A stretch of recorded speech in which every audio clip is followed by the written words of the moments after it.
ṣèlérí fún wa wípé a ò ní ní ọ̀tá. He has not promised us that we would not have enemies. He has not promised us that we would not face challenges. Kò ṣèlérí fún wa wípé a ò ní ní ìdojúkọ. Bẹ́ẹ̀ ni kò ṣèlérí fún wa wípé a ò ní ní ọ̀tá. Ṣùgbọ́n ó ń béèrè ìbéèrè kan lọ́wọ́ wa. Ìbéèrè yẹn ni wípé tí Olúwa bá wà fún wa, ta ni ó lè kọjú ìjà sí wa? Ohun tí Ọlọ́run ṣèlérí fún wa nínú Romans chapter 8 verse 31 ni wípé bí ọ̀tá tilẹ̀ wà, bí ìdojúkọ tilẹ̀ wà, kò sí èyí tó ṣe kí ni o tí ó lè borí wa. Despite the fact that there would be enemies, there will be challenges, but God is promising us that none will prevail over us as long as we have Christ. Ní ìwọ̀n ìgbà tí Kristi bá ń gbénú wa, kò sí èyí tó lè borí wa.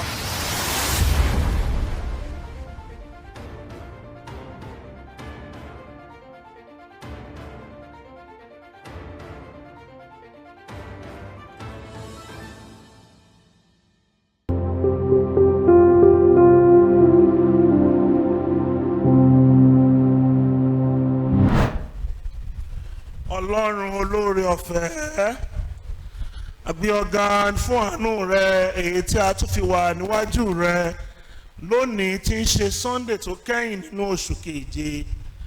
Àbí ọ̀gá fún oore ọ̀fẹ́ èyí tí ọ̀rọ̀ rẹ a máa mú wá fún wa. A yìn ọ́ nítorí pé nípa ọ̀rọ̀ rẹ lónìí ìwọ yóò ró wa ní agbára. Àbí ọ̀gá nítorí pé nípa ọ̀rọ̀ rẹ ìwọ yóò fi ìtùnú fún ọkàn wa. Ògo ni fún ọ Jésù, gbọ́ ọpẹ́ wa. Ọ̀rọ̀ tí a ó sọ, tí a ó gbọ́ lónìí, a fẹ́ kí ó so èso rere nínú ọkàn wa. A fẹ́ kó ní gbòǹgbò kí gbòǹgbò rẹ̀ sì múlẹ̀, kí ó sì ràn wá lọ́wọ́ láti dàgbà sí nínú rẹ̀. Gbogbo èyí àti jù bẹ́ẹ̀ lọ ni a béèrè ní orúkọ Jésù Kristi Olúwa wa. Fishers of men. Ó yẹ kí hallelujah wa kó lọ sókè jù bẹ́ẹ̀ lọ, nítorí pé kì í ṣe agbára wa la fi rí Sunday tó kẹ́yìn nínú oṣù yìí. Praise the Lord.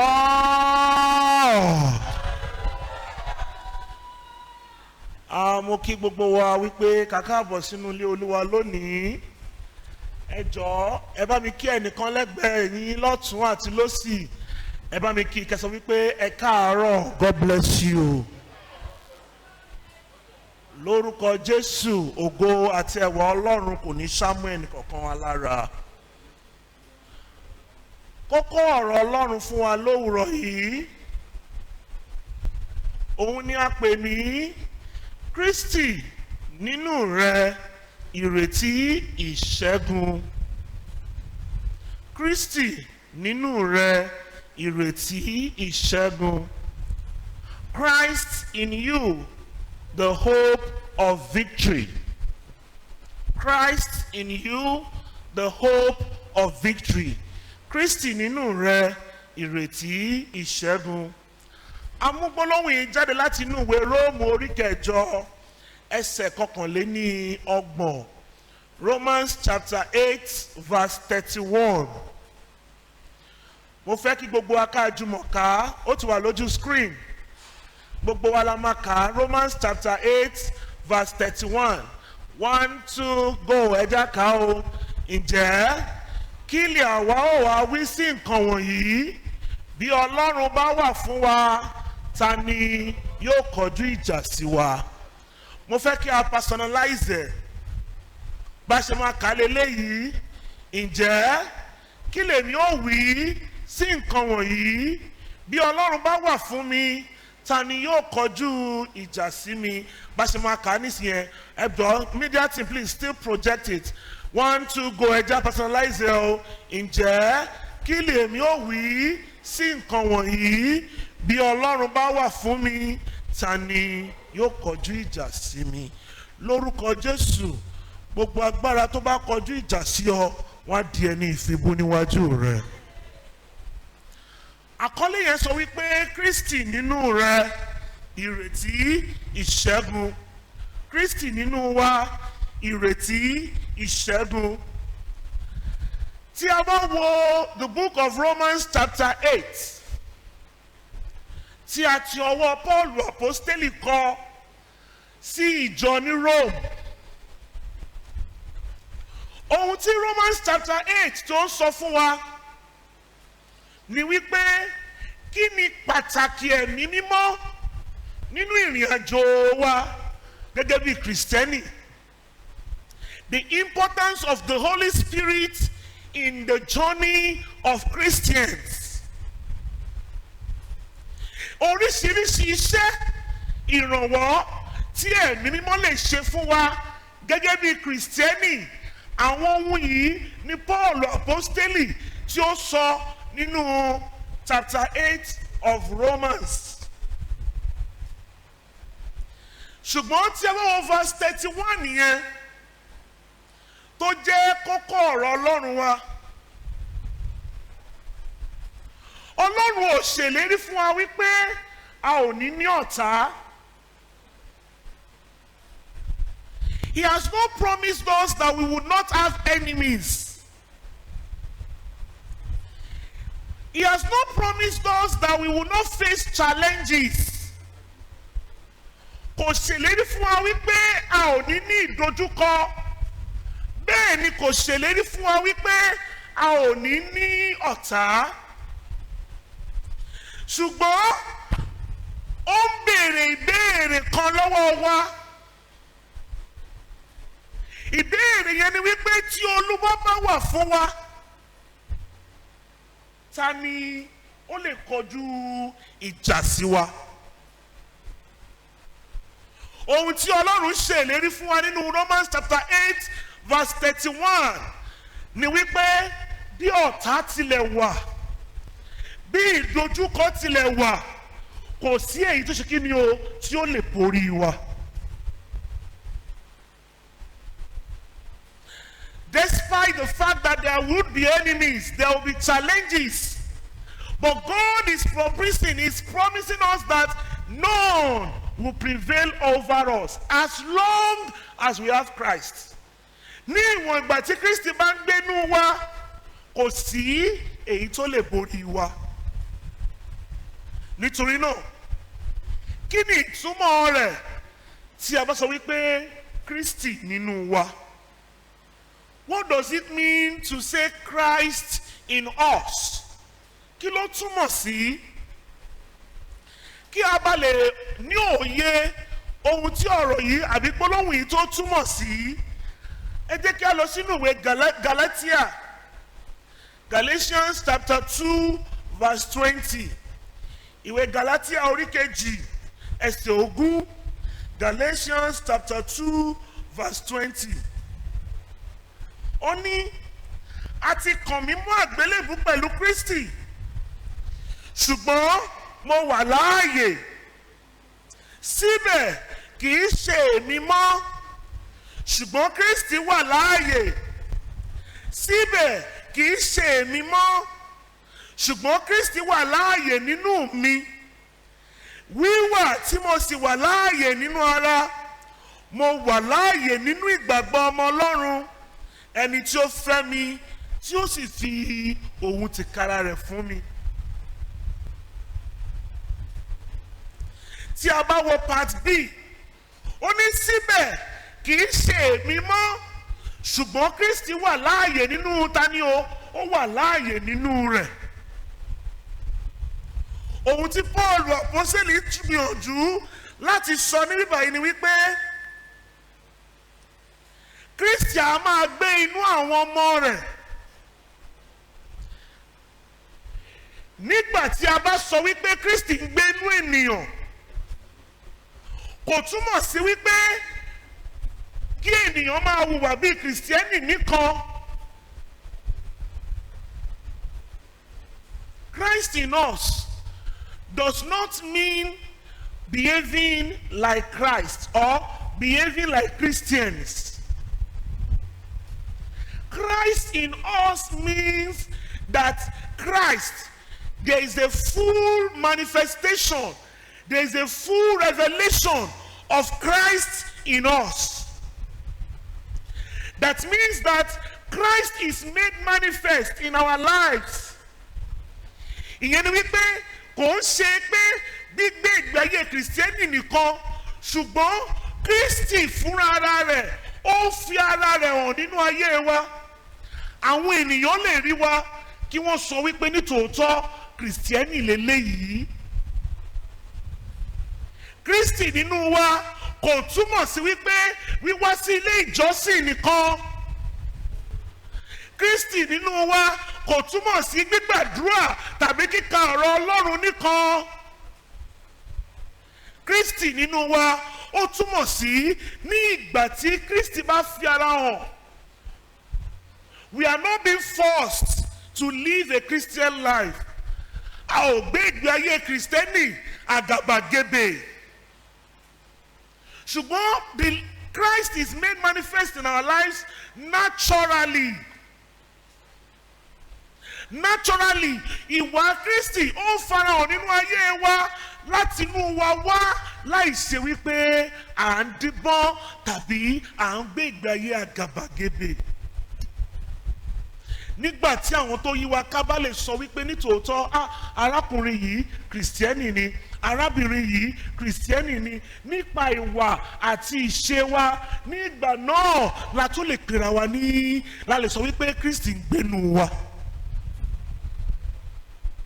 Iye àwọn tí Kristi fi ara hàn nínú ayé wọn, ìwà Kristi ó ń tinú wọn jáde.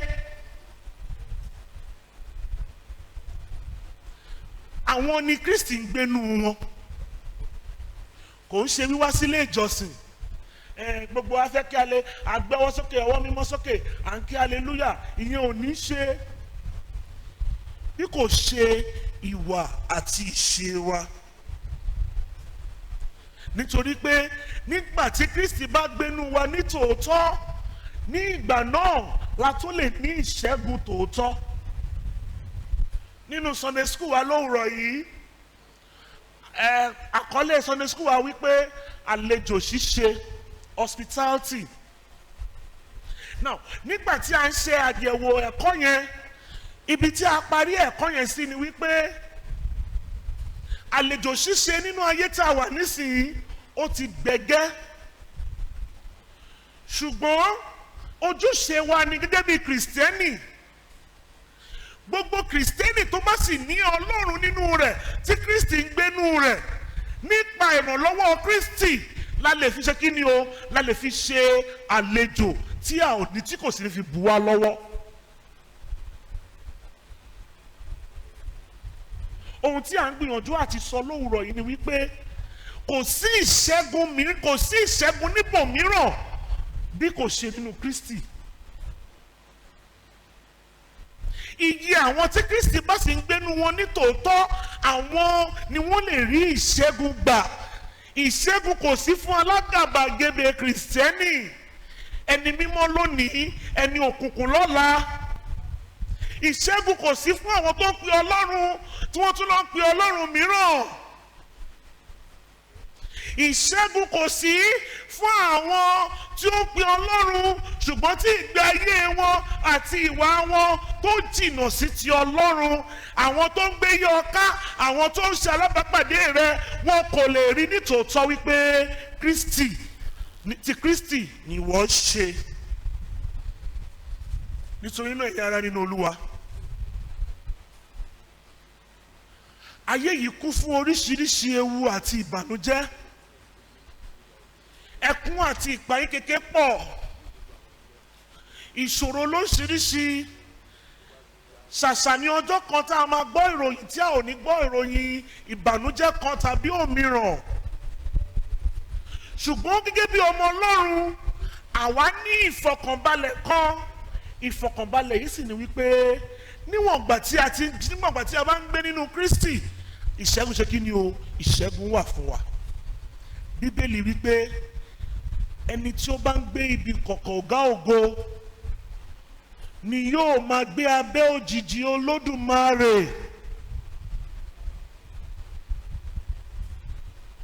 He that dwells in the secret place of the Most High shall abide under his what?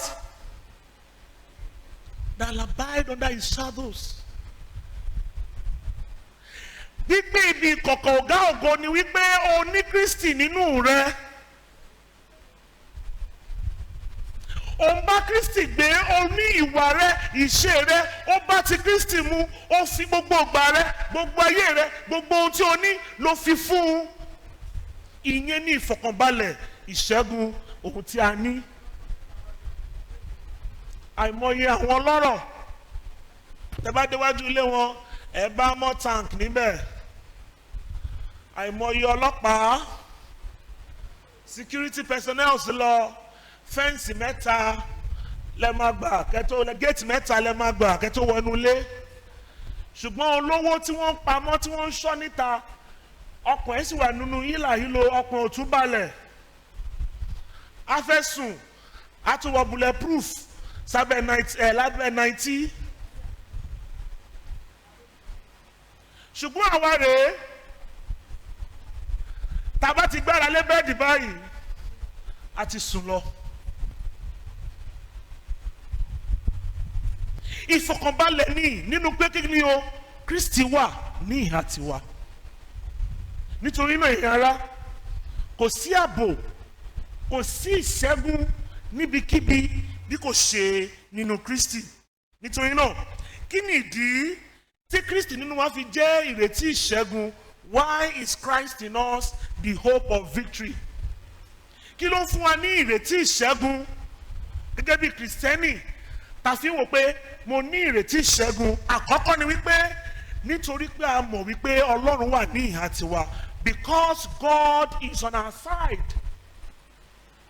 We have the hope of victory because we have the assurance that God is on our side.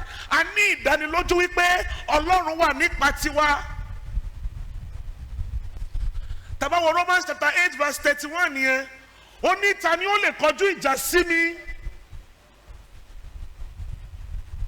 Ó ní bí Ọlọ́run bá wà fún wa, ó ní ta ni ó lè kọjú ìjà sí wa? Ohun tí a lè fi sọ èyí ni wípé a ní ìfọ̀kànbalẹ̀ nínú rẹ̀. Exodus chapter 14 verse 14. Exodus chapter 14 verse 14. It's a popular verse, Bible verse.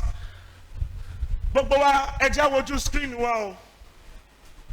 Everybody ó wà lójú screen. 1 2 go ẹ jẹ́ àjùmọ̀ ká o. Nítorí tí Olúwa yóò jà fún yín kí ẹ̀yin kí ó ṣe kí ni o kí o sì pa ẹnu yín mọ́. Because the Lord will fight for you and you shall hold your peace. Ọkàn wa balẹ̀, a ní ìrètí ìṣẹ́gun nítorí pé a gbàgbọ́ wípé Ọlọ́run wa wà ní ìhà tiwa. Bí ogun tilẹ̀ dó tiwa, nínú èyí ni ọkàn wa yóò lé wípé ìṣẹ́gun ni tiwa. We don't fight our battles. We don't fight our battles. If truly we live in Christ, if truly Christ is in us, we don't fight our battles. In fact, we don't even have battles. Because no battle can withstand the Lord. A man calling, who can battle with the Lord? Who can battle with the Lord? Who can battle with the Lord? I say nobody. So as long as we dwell in Christ, there is the assurance that He is on our side. He fights our battles for us. We can sleep and close our eyes because we know God is on our side. Ìkejì tí a fi ní ìrètí ìṣẹ́gun. The second reason why we have the hope of victory is because Christ has won for us. Kristi ti ṣẹ́gun fún wa. Christ has won for us. A ní ìdánilójú wípé Kristi ti ṣẹ́gun fún wa. Tá bá wọnú ìwé Jòhánù orí 16 ẹsẹ̀ 23. John chapter 16 verse 33. Gbogbo alágbọ́dọ̀ mọ̀ yẹn. Ó ní nínú ayé ẹ̀yin yóò rí ìpọ́njú. Ó ní ṣùgbọ́n ẹ ṣe kí ni o? Mi ò gbọ́ yín o. Ó ní ṣùgbọ́n ẹ tújú ká nítorí mo ṣe kí ni o? Mo ti ṣẹ́gun ayé. Be of good cheer. I have overcome the world. Praise the Lord. Ọlọ́run ò sọ wípé mo máa ṣẹ́gun ayé. God is not saying I will overcome the world. People of God, can you please listen to me? Nínú John 16 verse 33, God is not saying I will overcome the world. Kò sọ wípé òun yóò ṣẹ́gun ayé. Ohun tí ó sọ ni wípé òun ti ṣẹ́gun ayé. That is, he has already won our battles for us. Ó ti ṣẹ́gun ayé. Ìjì tó dìde sí ọ yẹn, Jesus has given you the victory. Ìṣẹ́gun yẹn ti wà nílẹ̀ fún ọ. Ohun tó ní láti ṣe ni wípé kí o rìn nínú ìṣẹ́gun yẹn. He has overcome the world. Our victory, the price of our victory has already been paid on the cross of Calvary. A ti sọ gbèsè ìṣẹ́gun wa lórí igi àgbélébùú. Ohun tí o kàn láti ṣe ni wípé kí o rìn súnmọ́ Kristi. Jẹ́ kí Kristi kó ráyè nínú ayé rẹ. And you begin to walk in that victory. Ẹnìkan bá mi sọ̀rọ̀ láìpẹ́ yìí lórí fóònù. Ó ní wọ́n introduce òun sí business kan. Wọ́n bọ́ owó tó kù lọ́wọ́ tóun. Òun ti kó lé business yẹn, òun ti kó lé ọjà yẹn. Ó ní ṣùgbọ́n láti ìgbà tóun ti kówó lọ tóun ti sanwó. Ẹni tí ó introduce òun ò rí pè mọ́. Òun ò rí contact mọ́. Delivery date tí wọ́n fóun ó ti kọjá, òun ò rọ́jà. Ó ní mail tóun ó receive mail tó máa fi máa track ọjà ẹ̀. Ó ní mail yẹn òun ti kọ reply fún wọn. Òun ti message mail yẹn, there was no reply. Ó ní link kan, wọ́n send the link kan sóhun. Link yẹn ló ń sọ gbogbo levels tí ọjà yẹn máa gbà. Ó ní link yẹn ò lọ mọ́. Ó ní business tóun ti ń crumble. Ó ní in fact ó lóun ti wọ gbèsè. Gbólóhùn kan tí ìgbà tó sọ gbogbo ẹ̀ pẹ̀lẹ́kún, gbólóhùn kan tí ẹ̀mí Ọlọ́run ṣáà fi sí mi lọ́kàn pé kí n sọ fún ni wípé the battle is of the Lord. Ogun yìí ó ní ti Olúwa ni. Mo wá sọ fún wọn ní ará, ẹ̀mí Olúwa ní sọ fún wọn wípé ogun yìí ó ní ti tòun Olúwa ni. It is not your battle. Mo wá sọ fún, mo ní mail tí wọ́n send sí ẹ yẹn tó fi confirm payment tí wọ́n fi ní kó máa, mo ní lọ print ẹ̀. I told her go and print it. Mo ní tó bá ti print ẹ̀, tó bá ti fẹ́ sùn kó tó sùn lálẹ́, gbé sílẹ̀ kó kọrin kó jó yíká kó yin Ọlọ́run. Tó bá ti yin Ọlọ́run bẹ́ẹ̀, pépà tó print yẹn kó wá ka pẹ́pẹ́pẹ́ kó fi sí gbèrí ẹ̀ kó sùn. For as many as long as you can do it, money go and do it, because the God said the battle is for him. Lo and behold, Ọlọ́run ṣe é fún ọjọ́ mẹ́ta. Láàrin ọjọ́ mẹ́ta yẹn ó ní ìgboyàwó ọkàn tóun balẹ̀ díẹ̀, òun ṣáà ń lọ ṣọ́ọ̀bù, òun ṣe díẹ̀díẹ̀. Lẹ́yìn ọjọ́ mẹ́ta agbára tóun ò gbé mọ́, ìpayà tún bẹ̀rẹ̀. Àwọn èèyàn bàtà àwọn tó onígbèsè ti bẹ̀rẹ̀ sí ń pè òun. But lo and behold, lẹ́yìn ọjọ́ keje tó bẹ̀rẹ̀ kínní yẹn, ó kàn recall, ó pìkẹ̀, ó wá jẹ́ ẹni tó introduce ẹ̀ sí business yẹn. Lẹ́ni wá sọ fún pé jọ̀ọ́ má bínú, láti bí ọ̀sẹ̀ méjì nísìn ni mo ti wà ní agbódùn àwọn ọlọ́pàá. Òun ló fà á tó fi rí mi contact tí kinní kan ọ̀rọ̀ business náà ló gbé débẹ̀. Ó ní má worry, ní títí ọ̀túnla ọjà ẹ̀ máa dé. Ọjà yẹn ò tọ́jọ́ kẹta tẹ́ni yẹn dá fún. The next day tó receive call yẹn, ó receive another call wípé kó fún wọn ní address ibi tí wọ́n máa já ọjà ẹ̀ sí. when we are in Christ, tí a bá ń gbé nínú Kristi, ẹ̀gbọ́n kò sí bí ogun náà ti lè dìde sí wa. It is not our battle. Ní àwa bàbá àti ìyá, mélòó nínú wa ló lè rí ogun tó ń bọ̀ tó máa wá ti ọmọ síwájú wípé ìwọ ọmọ lọ kọjú ogun yẹn? A ò lè ṣe. Bẹ́ẹ̀ náà ni bàbá wa tí ń bẹ lọ́run kò lè dá wa dá ogun yẹn. He cannot leave you with that battle. He will fight your battle for you.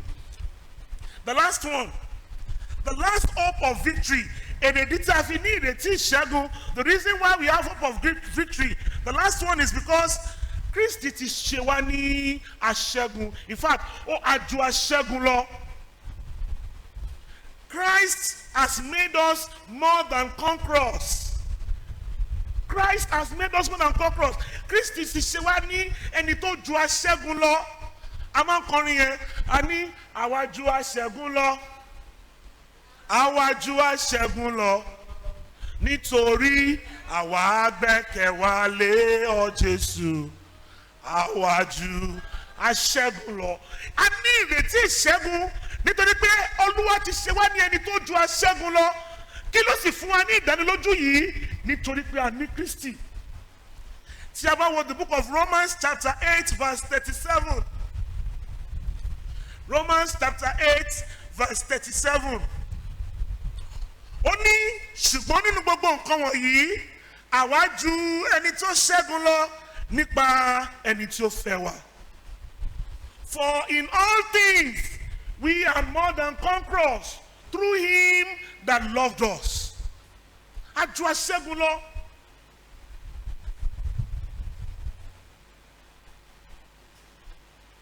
When battles come, ẹ jẹ́ fi ìgbàgbọ́ yìí kí a fi kojú ogun yìí. Nígbà tí ìdojúkọ bá dé, ẹ jẹ́ gbàgbọ́ wípé àwa ju aṣẹ́gun lọ. Ìdojúkọ yẹn fún ìgbà díẹ̀ ni. Ẹ má jẹ́ kí ìdojúkọ kó borí ọkàn wa. Don't let us be overwhelmed by challenges. Ọ̀pọ̀lọpọ̀ ènìyàn lénìí, ohun tó mú wọn tí wọ́n fi gbàgbé Ọlọ́run, òun ni ìjì kékeré.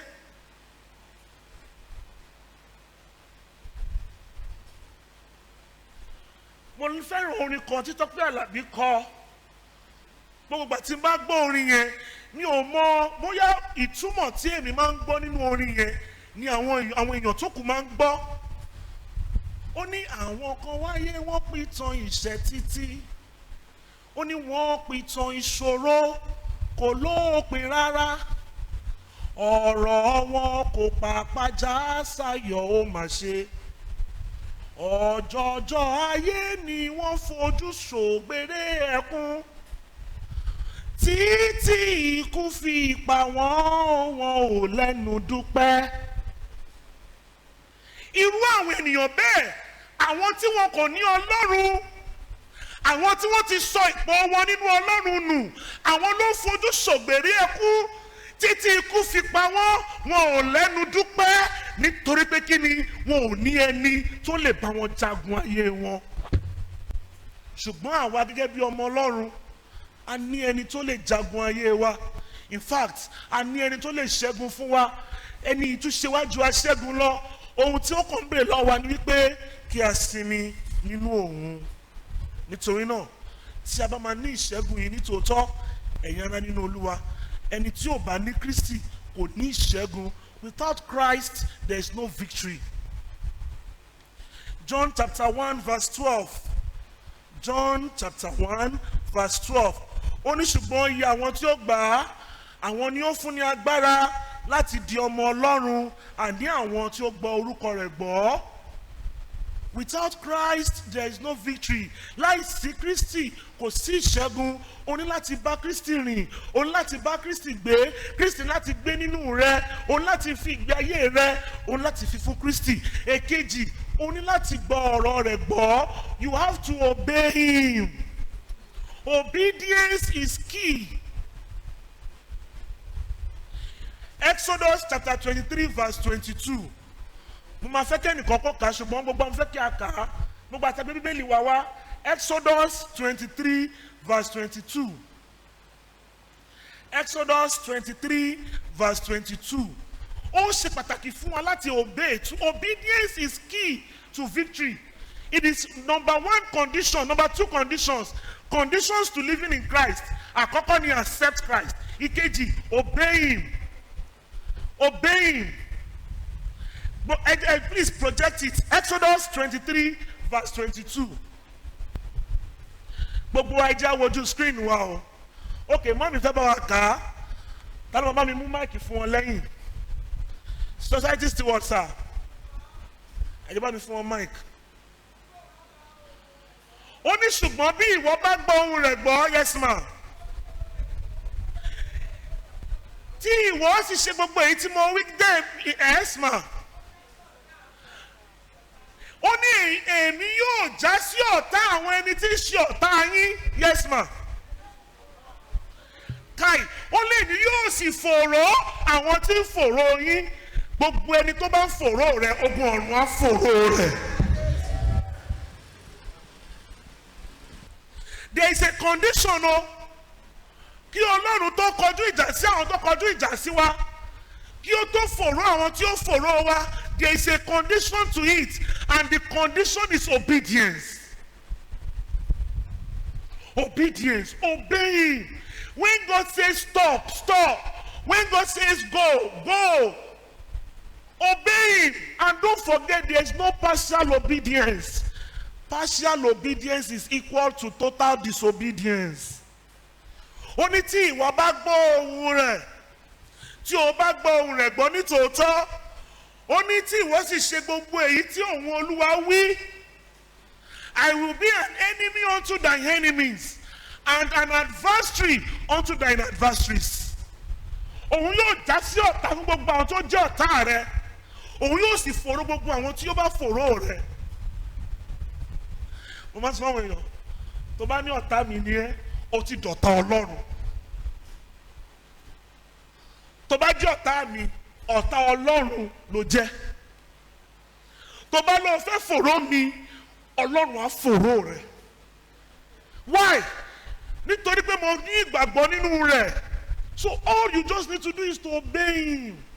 Tó bá ti gbọ́ ohùn rẹ̀ gbọ́, tó bá ti gbà á gbọ́, ó nílò láti jà. Gbogbo ẹni tó bá gbé ìjà dìde tì ọ́, Ọlọ́run ló ṣe kí ni yóò jà fún ọ. Ìkẹta, you live by the Holy Spirit. There are conditions to living in victory. Conditions to living in victory. The first one is to accept Christ. The second one is to obey him. The third one is to live by the Holy Spirit. Gbé nípa ẹ̀mí mímọ́. Gbé nípa ẹ̀mí mímọ́. Galatians chapter 5 verse 6. Ó ní ǹjẹ́ mo wí ẹ máa rìn nípa ti ẹ̀mí, ẹ̀yin kì yóò sì mú ìfẹ́kúfẹ̀ẹ́ ti ara ṣẹ. Nígbà tí a bá ń rìn nípa ti ẹ̀mí, Bíbélì sọ níwèé Jòhánù orí kẹrin, ó ní èmi ò rán ẹ̀mí mọ́ nísìnyí tí yóò máa kọ́ yín ní ohun gbogbo. Nígbà tí ẹ̀mọ́ bá ń kọ́ wa ní ohun gbogbo, tá a bá sì rìn ní ìlànà ẹ̀mí mímọ́, kò sí ogun tó lè dìde tiwa. Ìkẹrin, be steadfast in prayers and his word. Kí a máa gbàdúrà, kí a sì máa ka ọ̀rọ̀ rẹ̀. Torí àkókò wa Ephesians chapter 6 verse 18. Ephesians 6:18. We need prayers. We need to be prayerful. As a church, as individuals, we need to pray. A ní láti máa gbàdúrà, a ní láti máa fi ọ̀rọ̀ rẹ̀, láti máa fi rán wa lágbára. Ó ní pẹ̀lú gbogbo àdúrà àti ẹ̀bẹ̀ ní kí ẹ máa gbàdúrà nígbà gbogbo nínú ẹ̀mí, kí ẹ sì máa ṣọ́ra sí i ní ìdúróṣinṣin gbogbo àti ẹ̀bẹ̀ fún gbogbo ènìyàn. That's Ephesians 6 verse 18. Àdúrà. Nígbà tí a bá ka ọ̀rọ̀ rẹ̀, a ní ìdánilójú àwọn ìlérí rẹ̀. And the last one, have faith in God's promises. Gbàgbọ́ nínú ìlérí Ọlọ́run. Have faith in God's promises. As he said a thing, I will not do it. Bíbélì pé Olúwa kì í ṣe ènìyàn tí ó fi purọ́. Bẹ́ẹ̀ ni kì í ṣe ọmọ ènìyàn tí ó fi ṣèké. Bó bá ti wí ló ṣe kí ni o yóò ṣe é. Kì í purọ́ ìlérí rẹ̀, kì í ṣèké ìlérí rẹ̀. Sinmi nínú ìlérí rẹ̀, gba ìlérí rẹ̀ gbọ́. Hebrews chapter 11 verse 6. Ó ní láìsí ìgbàgbọ́ kò ṣeé ṣe láti wù ú. Nítorí náà gbà á gbọ́ nínú ohun gbogbo. mo sì gbàládùra wípé oore ọ̀fẹ́ tí a ó fi máa gbé nínú ìṣẹ́gun yìí ní gbogbo ìgbà lórúkọ Jésù Ọlọ́run á fi fún wa. Nítorí náà ẹ̀yin ará nínú Olúwa, wíwá sí ilé ìjọsìn kò tó, jíjẹ́ orúkọ Kristẹni kò tó. Nígbà tí a bá gbé nínú Kristi, ní ìgbà náà ni a tó ní ìṣẹ́gun tó dájú. Kí n tó parí, can we make this confession together? Ẹ jẹ́ kí a gbọ́ wa lókun àyà wa kí a sì wí pẹ̀lú mi pé I am never alone. I am not helpless. I am not hopeless. I can never be a victim. Instead, I'm a victor in Christ Jesus. Can we go one more time? I am never alone. I am not helpless. I am not hopeless. I can never be a victim. Instead, I'm a victor in Christ Jesus. For the last time, I am never alone. I am not helpless. I am not hopeless. I can never be a victim. Instead, I am a victor in Christ Jesus. Bá a ti wí lórúkọ Jésù, àwọn ọ̀run ti fi àṣẹ lé. Ní gbogbo ọjọ́ ayé wa, ogun kò ní borí ẹ̀mí wa.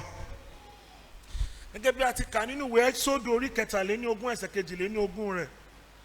Gbogbo ẹni tó bá dìde ogun sí ọ lórúkọ Jésù, ogun ọ̀run á dìde ogun sí wọn.